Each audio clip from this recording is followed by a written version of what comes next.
Il-prezz internazzjonali taż-żejt ħa daqqa l-isfel fl-aħħar 24 siegħa hekk kif f'ġurnata waħda il-prezz niżel b'5.4%. Il-ġimgħa bdiet bżieda rekord fil-prezz li iżda kienet dovuta biss għal fatturi straordinarji marbuta mal-attakki fuq il-faċilitajiet taż-żejt fis-Sawdi.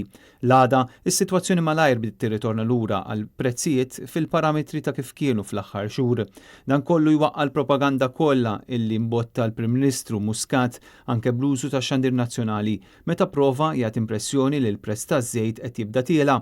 Matul il-laqgħa tal-Cabinet, Joseph Muscat prova jirbaħ punti politiċi meta qal lill-ġurnalisti illi l-Gvern mhux se jolli l-kontijiet tad-dawl għalkemm issa kulħadd jaf li din kienet biss stant partiġjana. Analisti politiċi qed jgħidu li b'din il-pożizzjoni Muscat qed jilab man-nar u ħafna qed jistaqsu issa li raħas iż-żejt x'se jgħid il-Prim Ministru li se jraħħas id-dawl? Intant il-prezz taż-żejt bħalissa jinsab fil-livelli ta' $60 kull barmil, ferm anqas mill-$140 li bih kien jinbih iż-żejt fi żmien meta Joseph Muscat dakinhar mill-Oppożizzjoni kien iniżżel in-nies fit-toroq jipprotestaw.